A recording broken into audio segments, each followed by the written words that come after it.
This is the Situation Room, the only way to start your day. Form the future, whether we're looking at it in the political sphere or whether you're looking at it in the social justice sphere or within the boundaries of the country, of course, and beyond. So those are the conversations that we have today. But Asato wants to take you to Morocco. Yes. Wow. And I think when you talk about Morocco, let's just go straight to the latest part of history. They're the winners of Chan. Yes. You know, they were crowned on Sunday. Unfortunately. Right? Wow. Beautiful part of history. But with that, let's just remember that Kenya beat them. You know? You're going to just make the championship about you. Oh, yes. But did not win.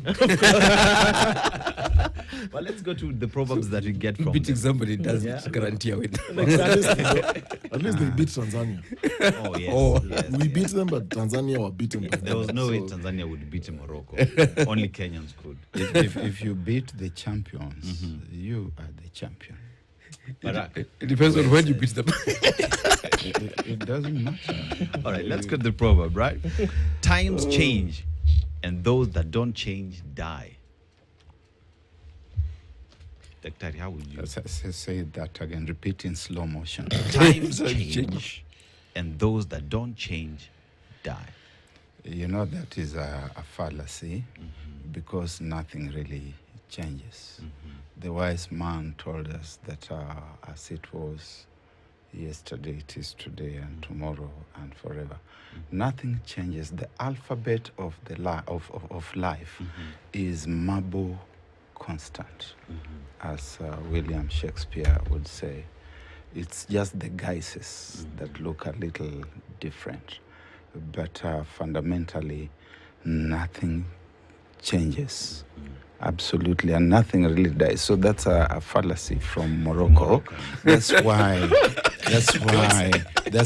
when Harambee Stars beats them, then they go on to imagine that they are now the champions. Nothing changes. Careful, Barrack. Your patriotism is showing. We beat them, and we are the champions. All right. Such a philosophical interpretation. You know? A fallacy. Prof, how would you interpret it? Yes, I think time changes, and I think those who don't change actually die. But whether you change or not, you still die. I think that would be my die anyway. So nothing changes. That would be my addition there. That I mean, if you look at, I think the plants and even the humans and all these sort of things, you sort of go through the seasons, and yes, you're not just dying because time changed. I mean, you're dying because it's a season to die. But also, yes, if you also don't change with time. Yes, but Professor, you sort of die. Nothing lives that doesn't die, and Except all that dies lives.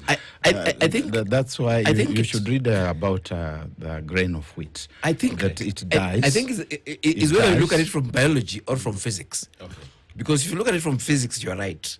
Matter cannot be created or destroyed. Even from biology. But if you look at it from biology, dies fast, and after it has died, it germinates, and then it produces even more. No, Guys, I think I can leave the studio. Yeah, I think, we can allow you guys to have this. We'll just be able to watch this unfold. Yeah.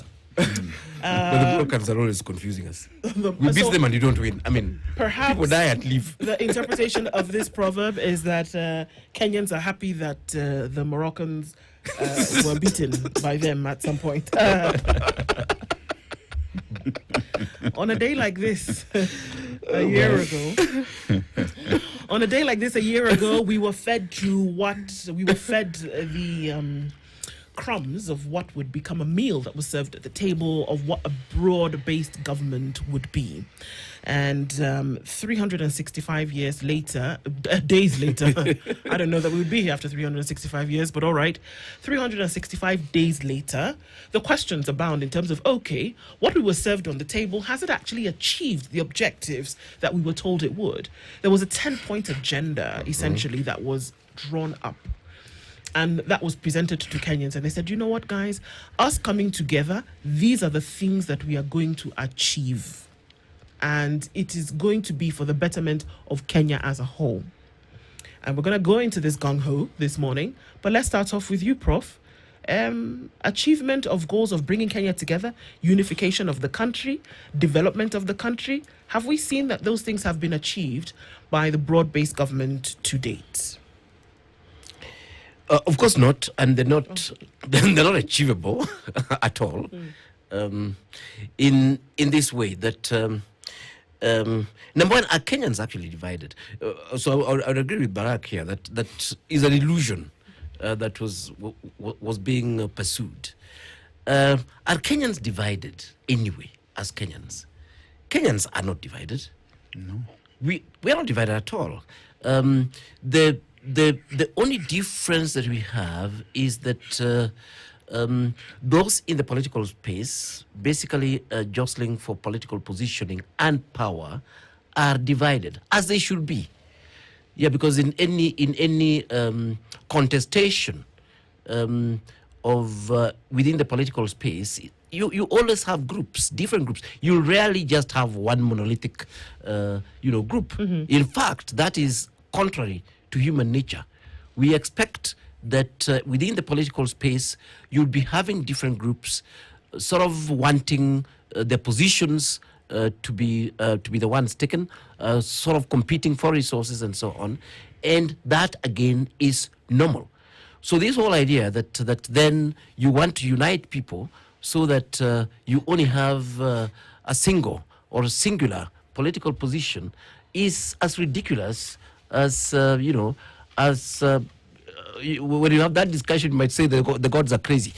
From the time politics was invented in Greece, it was always about different individuals with a different positioning, arguing and debating with the emperor so that their positions could actually be advanced. Okay. It was never really about one position, and it was never about the emperor's position. And it was never about the people?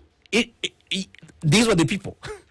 They were the people. They were exercising their politics directly. Whether you are the poet or the farmers or whatever it is, they would meet at the agora and debate.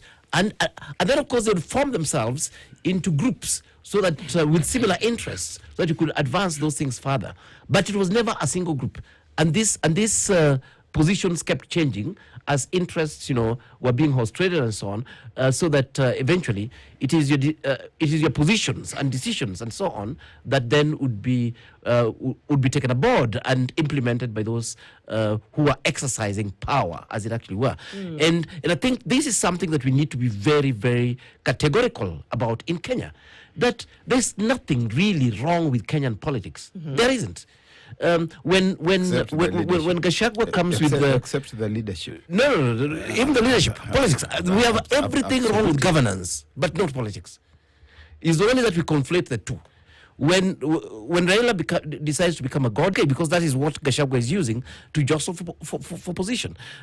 When Ruto says that maybe he's the divine leader, that God has Kenya, but of course the religious people have deserted him. It's okay, because those are the strategies that he's using. The problem now comes in governance. Even in ancient Greece, it is not these guys who are making noises at the agora who governed. It was the emperor who actually governed, together with with his leaders and the armies and all those sort of things.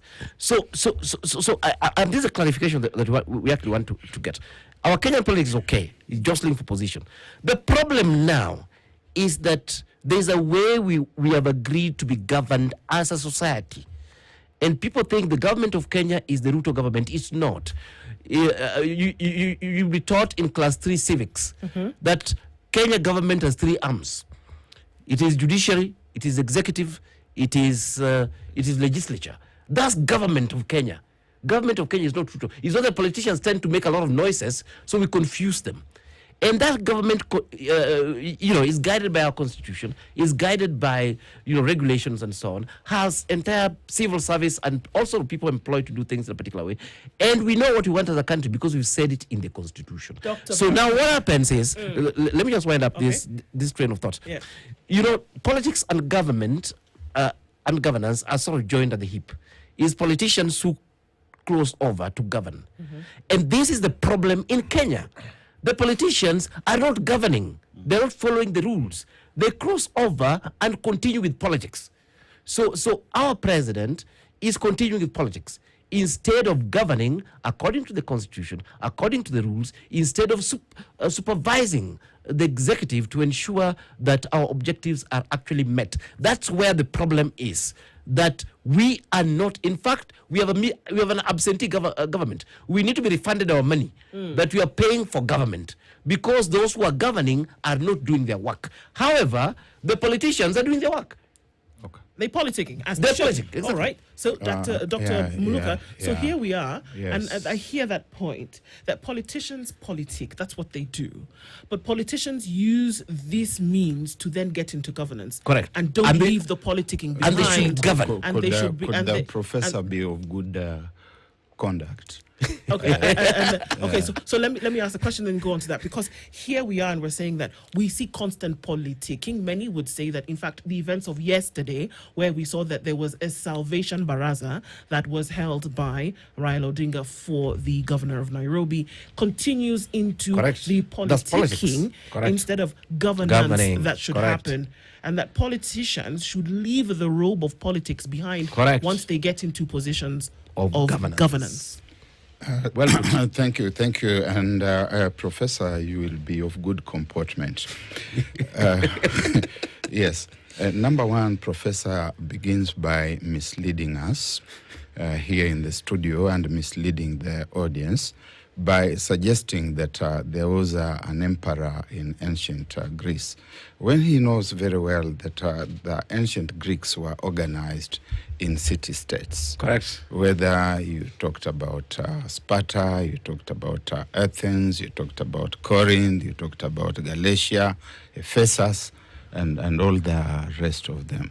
So the possibility there was an emperor is actually not true. I think the closest we come to seeing anything like an emperor, closest, is where we have Alexander the Great. Yes. The young man, brazen youth, who went around trying to coalesce these Greek states together. And when he got to the Mediterranean Sea, he cried because he thought that he had exhausted all there was to be conquered of the world, and nothing was left. And he didn't live for long thereafter. But we conflate issues, first of all, that number one, politics is about the polity. And the polity is the society.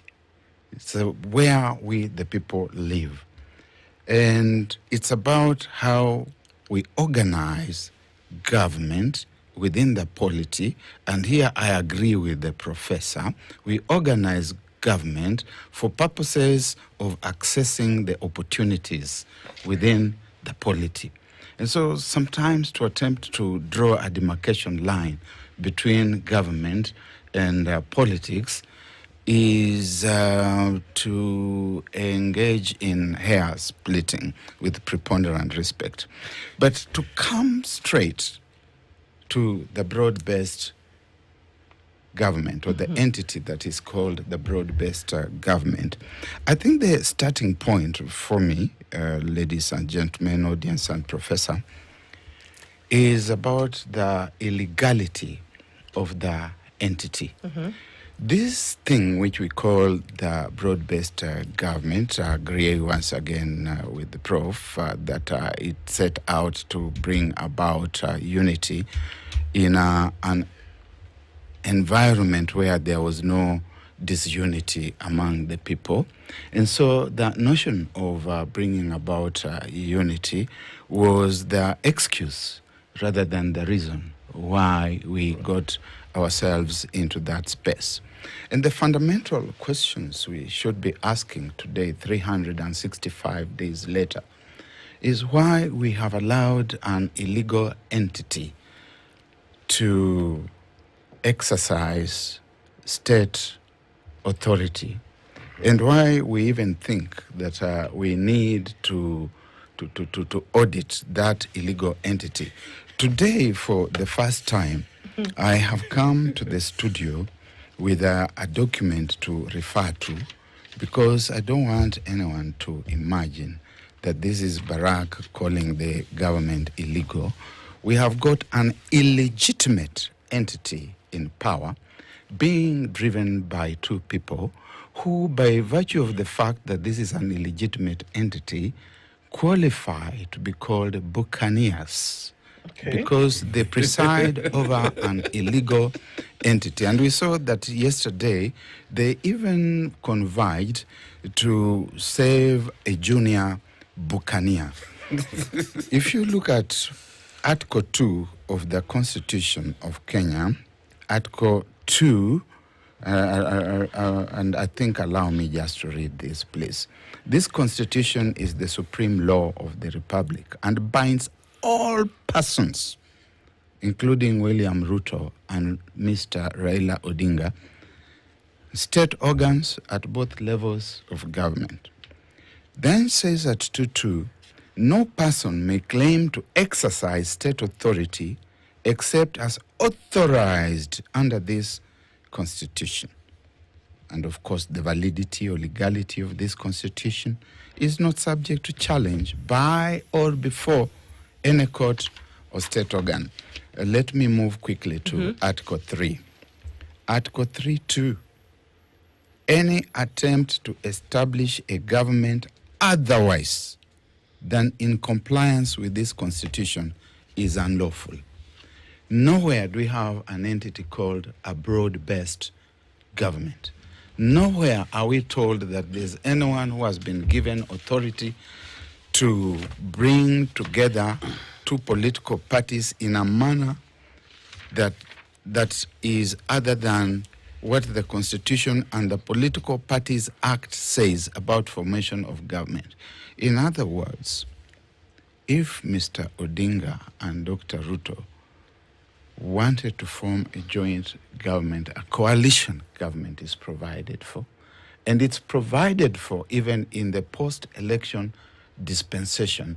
If they think that they are so divided among themselves and that they will bring themselves closer to unity, then they must first enter a coalition government agreement, which coalition government agreement they must deposit with the registrar of political parties.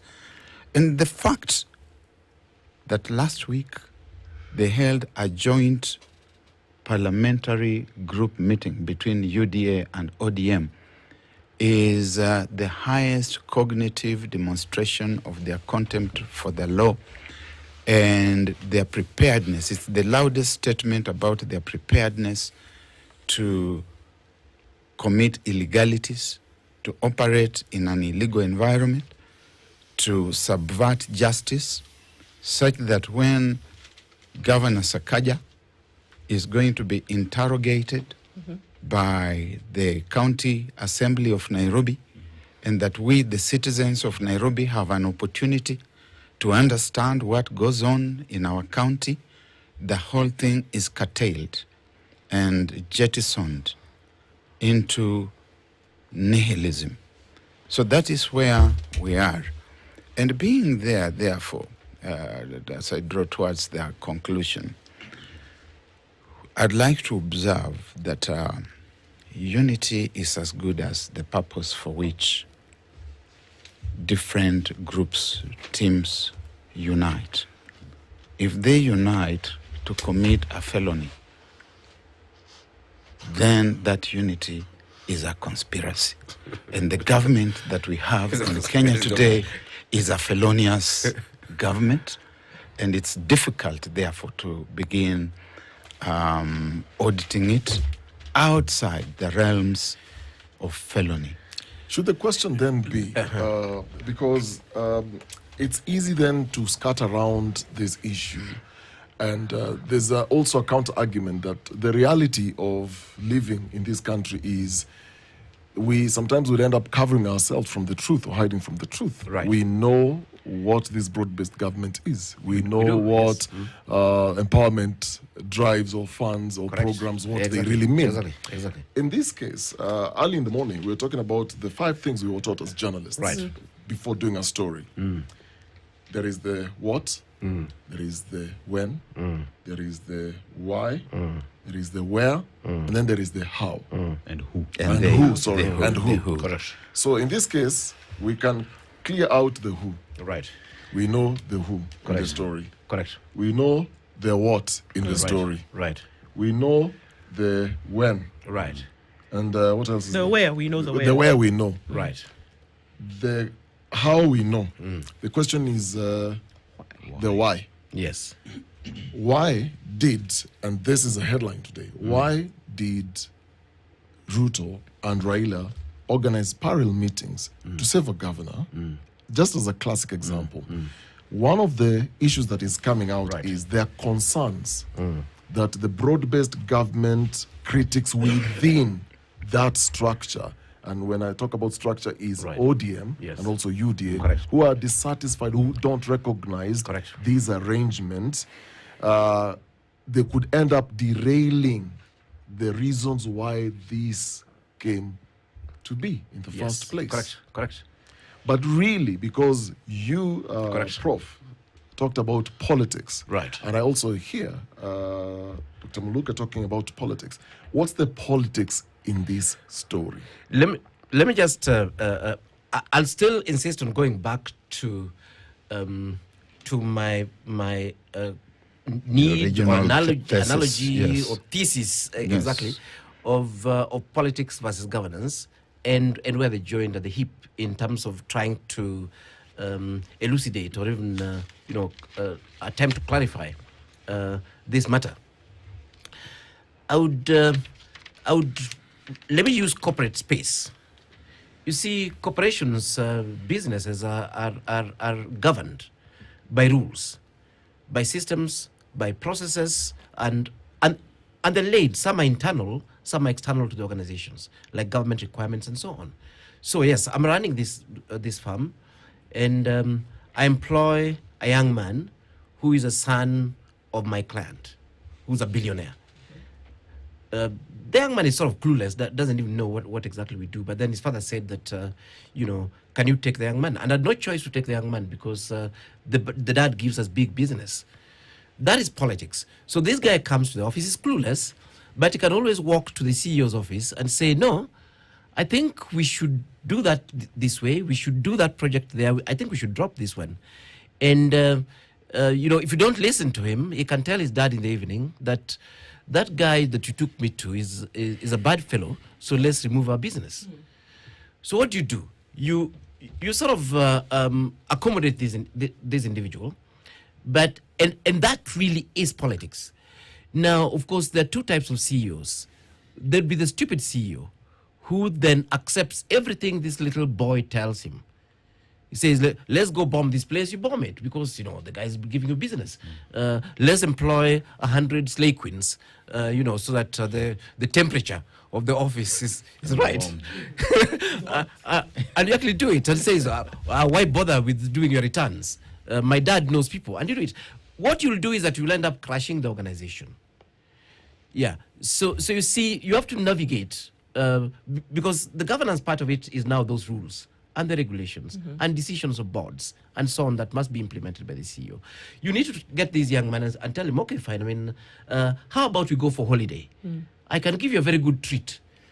Of course, the sacrifice you're making is that you'll be away for a week.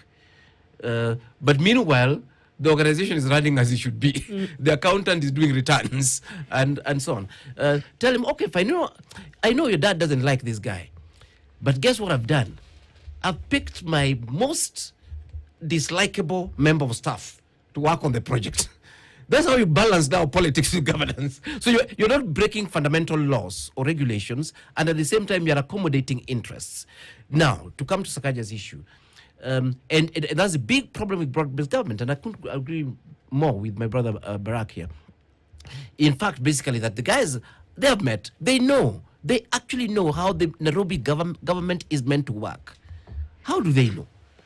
Barrack has it here in his black book. It says exactly how it should happen. It says exactly what MCAs are meant to do. It says exactly how they're meant to have those particular processes in place and so on. That is like the cooperation. the systems, the rules, the laws, the regulations, the processes, that then govern institutions. Nairobi County has all those things. But then what do? They agree with the young boy that fine, let us shoot down this thing, because my dad is a big man. That is exactly what's happening.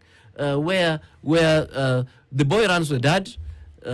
This particular Professor, and I'm waiting for the Slay Queen part in this conversation. I'm landing my point. I'm landing my point. So you see, there's absolutely no provision for the MCS to exercise, their mandate in Karen or in Ruto's place and so on. There isn't. They can sort of canvass as far as politics are concerned. But what they should be asking themselves that what instruments do they actually have to manage Nairobi City County? But you see, what they're doing is saying, okay, fine, we shall not follow any of those processes. What we shall do, regardless of whether we actually had good reasons or not, what we shall do, we shall talk to our father, and whatever our father says, we shall do. And that is basically, and that is said every day. It's not just by the Nairobi MCS. This is said by people who I used to suspect had brains, but in fact they don't. Now I can confirm. People who say, if Baba says go left, you say left, left, left, left, left. If Baba says jump, you ask how high. And the same with the Ruto UDA guys. Ideally what we should be saying is that if Baba says go left, Baba is so wise, maybe the constitution also says go left. So we shall confirm and indeed go left. If Baba says jump, maybe, the legislation says jump. We shall check and then jump. Otherwise, we get into this stupidity where, if Baba could be saying some things because he's unwell. Mm-hmm. Yeah. And instead of getting Baba treatment, following what he says. We are following what he says. And that's the problem. So which then brings us to a point where if you look at how broad-based government came into place, it's because Kenyans went to the streets to say enough is enough. And it is at that point where the two former enemies became brothers and now started speaking one voice. Which is not true. Okay, allegedly. Let me use the word allegedly. But here now is a situation where you further see what is happening in the counties and how everyone is doing everything to protect their positions, playing politics, just so they can continue their political expediency at the expense of service delivery to the people. Which brings me to the question. If you see all these moves on the chessboard being made, is there any idea that it is for the betterment of the people of Kenya, or is it for them to protect their positions, their political space? Okay, I hope I can pick up the various strands of this rope and the multiple barrels and come up with something sensible. First, government and governance operates within lawful instruments. Correct. Instruments. And the instrument number one is the Constitution. And that instrument sits up and above all other instruments. And to the extent that any other instrument, be it a statutory law, be it a regulation, be it a law that has been enacted in a county assembly, is illegal to the extent that it is inconsistent with the mother law, which is the Constitution. And so to that extent, even any behavior or any action or any directive or decree or activity that digresses from the Constitution as the mother law is illegal, and it cannot be intended for the good of the people, because this law, together with all its children, with all its offspring, have taken into account what needs to be done, how it needs to be done, why Dennis Okari it needs to be done, when it should be done, and by whom. For the people and not for the individuals. Now, when we talk about these two musketeers, what they are doing is basically saving one of their own. Saving one of their own in the sense that, to use from Professor Running, if there's a night runner in the village. And that night runner is discovered to be so and so's child. The possibility is there that the father is actually the master night runner. So if you're going to touch this night runner youth, you have to go through the whole gamut, through the whole process, and get to where it began, where the buck stops. So if you are going to begin unearthing things in Nairobi County, in the county government of Nairobi, my goodness, you do not know where they are going to end. Right. And so we will tell you that you are opening the Pandora box. Correct. And the Pandora box shall not be opened, because what lies at the base of the Pandora box is explosive. And that is where this whole Sakaja saga. Nothing like a little alliteration for Wednesday morning, but okay. There's a bit of poetry there, a bit of assonance and alliteration. Yes. So one of the papers says that there's worry about disruptive poll campaigns in the capital city if governor and deputy are ousted. So, Aseto, we have to live with it because we don't want disruptive political campaigns in Nairobi. If we remove these two, they must just stay there. Where is the interest of the people on the weighing scales of democratic and responsible governance? That there's fear of a showdown with former DP Rigathi Gachagua in a by-election and the impact that could have on 2027. That there are concerns about broad-based government critics exploiting ouster to plot to derail the unity pact. The campaigns are already there, and they're being led by people like Edwin Sifuna, people like Babu Owino, people like Caleb Amisi, who are inside. Correct. And if they are inside and they are coming outside and they are telling us that inside is rotten, they must know what they are talking about.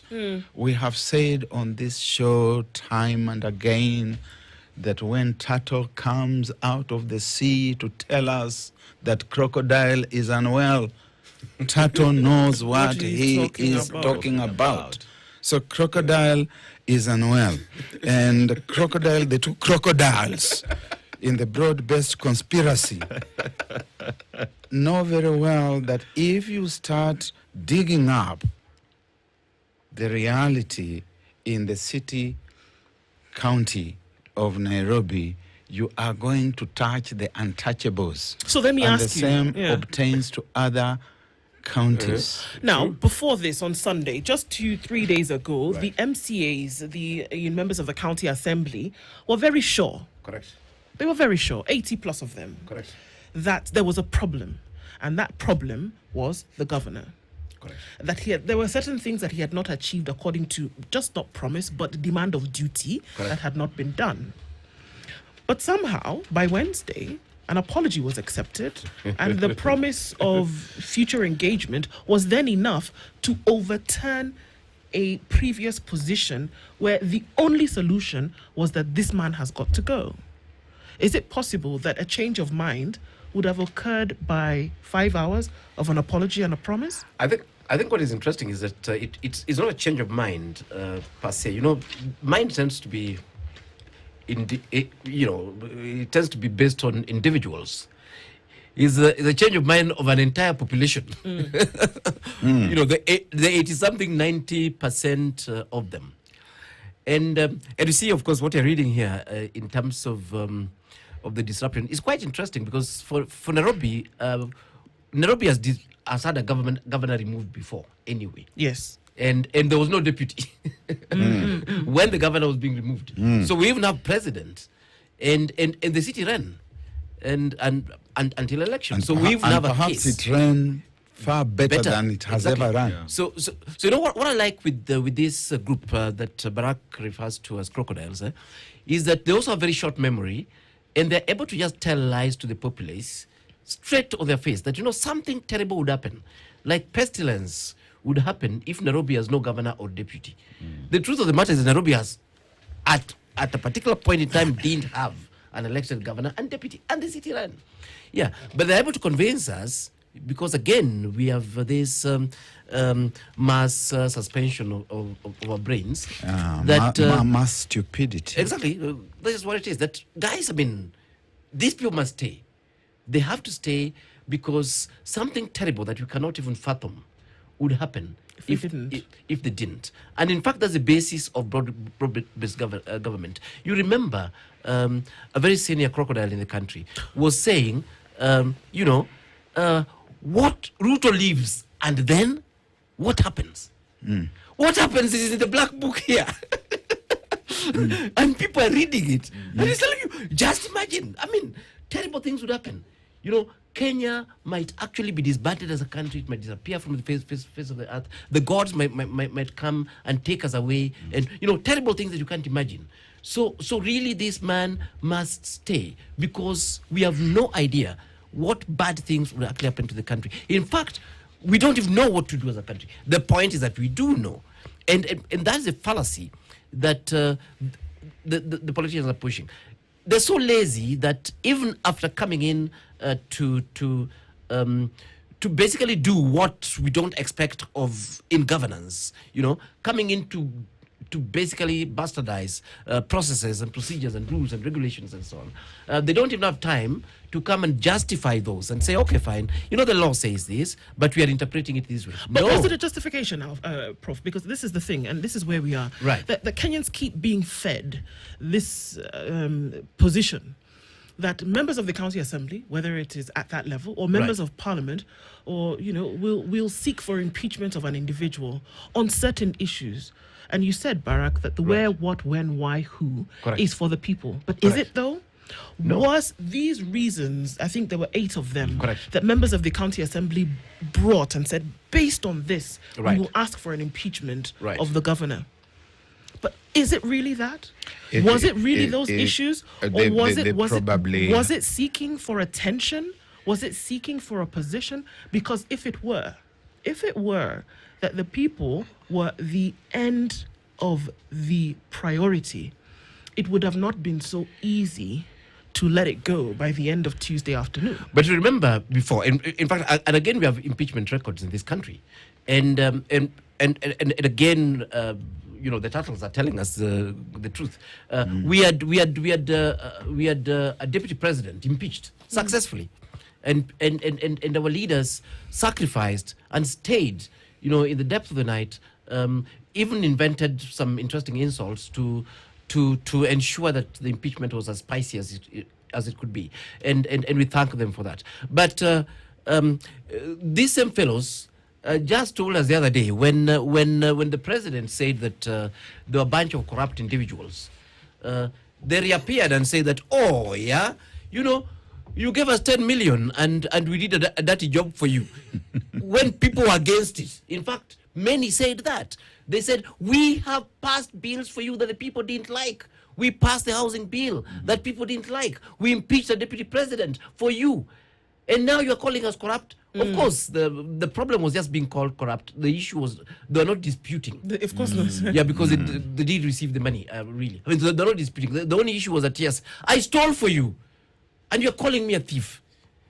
Of course, when I was stealing for you, I told the other guys that it was them. And this is the same. It is exactly the same. That we are members of county assembly. In fact, I voted this county.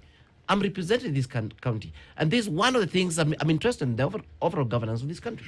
Of course, there wasn't even any kamkunji to discuss the misdeeds of the governor. And I think there's a problem that, we have situations where these sort of very heavy things that our leaders are meant to be doing on our behalf, number one, are not done on our behalf. They do them for their own ulterior motives. But having said that, you see, in this particular instance, you could actually have a thief saying that, no, that guy there has stolen your things. And even you check and agree that, yes, this fellow has stolen my things. and then he goes after that particular thief, which is really what's happening in Nairobi County.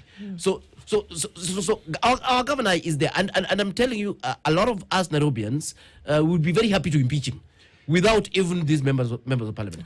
But the members of parliament themselves, the members of county assembly are pushing the impeachment without reference to us, who also actually want the fellow to go, and they change their minds similarly, without necessarily consulting anybody. Well, they've said the impeachment has not been withdrawn. What they have agreed is they're giving him time so that he can fix the issues. No, that's yes, they're giving him time to raise money in semantics, so that he can buy them off. Professor, I have the conch. I've given it to you, Brother Barrack. Yeah, I've got the conch. These individuals were raising the stakes. Correct. To just address the question squarely. They were raising the stakes. The opportunities within the county government of Nairobi, and there are opportunities in other county governments, there are opportunities around parliament, there are opportunities in the national government. And sometimes when you are forgotten for too long, you have got to raise the stakes. None other than the president has told us that these people are not serving us. Right. He has told us that they are corrupt. And as Professor correctly says, they have been offended not because they are corrupt, but because they are being told that they are corrupt. On account of that, if you are forgotten for a while, you have got to raise the stakes, and then the owners of the baby will summon you, and you will be told. You know, the Maverick, she's called the Maverick Aoko. You have to cut her a slack. She talked about these things 3 days ahead of their happening, that people had met somewhere, that certain figures had been floated, that those figures were going to change hands, and some portions were already doing that, and that this thing was going nowhere. Then we saw, of course, the good old Robert Alai, a bit of his former self, coming to the forefront and seeming to be leading the crusade. It's fine. They have accepted to give Governor Sakaja a fresh lease of life. That's fine. For a month. That's fine. Yes. You see, when we say of a certain linen that it is dirty, we really don't know how dirty it is until we put it in the wash. The dirt comes out in the wash. Correct. We look at the waters, and then we know just how dirty the linen is. As a Nairobian, I'm interested in knowing how dirty that linen is. And that linen requires to be put in the water. It requires immersion in the water so that we can see about these charges, these indictments against Governor Sakaja. They need to be brought out. City, county government needs even to discuss a motion, a motion, even if it's a motion of censure, so that we, the people of Nairobi, get to know what is happening, and we also get to understand who else. Because Sakaja, the governor of Nairobi County, is enjoying some leverage and is enjoying protection. We must understand why he is being protected. As we talk about dirty linens, so there is the aspect of dirty linens in Nairobi County. There is the other linen that has been thrown to the members of parliament on them receiving. But then again, you look at the linen that starts from the top, and one looks and shudders, because then again, members of parliament are saying, fine, we voted for Finance Bill 2024 because you gave us money. We voted out the deputy president because you gave us money. So when you talk about the dirty linen, it starts from the top. And as we talk about cleaning the system in Nairobi County, one would say, let us drain the entire pond and start afresh. Is that the position? And Nairobi was going to be a very good starting point. Because as one road leads to the other, this particular road was going to lead to other intersections and junctions, and we were going to find out who else is behind it. I'll just sum up with 2 things, because I know that the good Ndu is about to say what she does. 2 things. one of the things, Professor, hold your peace, Prof. One of the things is that President William Ruto in 2023 was saying the cake is big enough. Yes. The cake is big enough to go around. In the same year, Mr. Raila Odinga was talking of something called inclusivity. Inclusivity. In other words, let all of us assemble around this cake that is very big, and then let us all have our portion. That is the broad-based government. It's broad-based illegality, broad-based chaos, broad-based conspiracy, broad-based impunity. I rest. If I was to ask you 2 gentlemen very quickly, as self-proclaimed prophets. No, we are not. I appoint. No, we are not. You must apologize and withdraw. I take the appointment.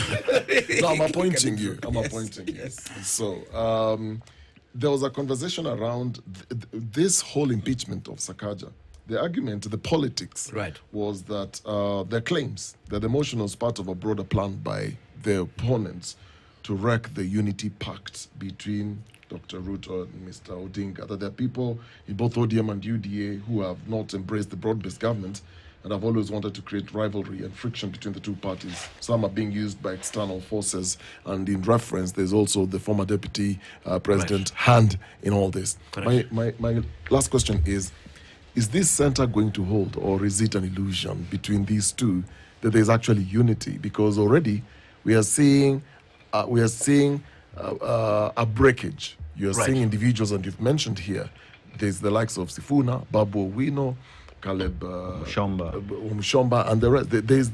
There are cracks already. So are they disillusioned that there's actually unity in this thing? I'll start with you, Barrack. First, the union is going to remain because it's about conspiracy. And you have seen that the master conspirators are beholden together. They know why they are united. It's not about the people. The ones who are going to pull away from them are the pro-people politicians, but they have never been part and parcel of the pact. So it's going to go on with its wicked agenda. It's for Kenyans to wake up and decide that they do not want to be part of that conspiracy. Mr. Odinga has told us that he's taking it all the way to the wire in 2027. Yes, I think I'll end from where I started, and again with in the Greek city-states, politica, which is the base word for politics, which was again exercised in that Greek city-state. The end goal of politics, or politica then, was actually about status and resources within the political entity. Now, my second point is that the pact between Ruto and Raila are actually about those 2. Nothing changes, as my good friend Barrack said. The politicians and politics is still about pursuit. It's about who gets what, status, why, where, and resources, and when. as it was when it was invented in the Greek city-states. Yes. So, to the extent that this unholy alliance enables the participants to access the 2, they will stick together. Secondly, those who are not able to access the 2, because we know eventually how you sustain that, will fall apart. And this is where the Sifunas, the Babu Owinos, and so on are. Because the Nairobi city-state, the politica is different. We are the ones who are going to kick out all the followers of the crocodiles. So if you're with them, you definitely will be kicked out, so that you will not be able to access the status and power. So all Nairobi politicians, and I'm warning them, all Nairobi politicians had better leave broad-based like yesterday, because Nairobians are going to ensure that there will be nowhere to access status and power in the next dispensation. So the wise ones, and of course they went to school, you can tell, the Babu Winos, Yes. the Sifunas, and Their so on. misses. Their misses, they can already see that their eating cannot be sustained. In fact, they can only do it for 1 or 2 years. Then they'll get into political oblivion. But for the two crocodiles, it is in their interest to stick together, because already, in fact, they do have the power and status and resources To get it done. And the only thing they need to do is to see how long they'll cling there before the citizens of this country deny them the same. Thank you. Turtle has already said crocodile is sick. Professor Alfred Omenya, as well as Dr. Barrack Muluka, thank you for joining us this morning and looking into, what has come and what is to come. But today, Barack took a lot of my time. So I'm very sorry. I think we shall need a rematch. come another day and We need a rematch. Too much time. And we shall hand the conch. Come back. We shall hand the conch to you first and for Exactly. longer. Exactly. Asante, Now sir. we're talking. Thank you both for being here at 2 minutes past 8. Good morning.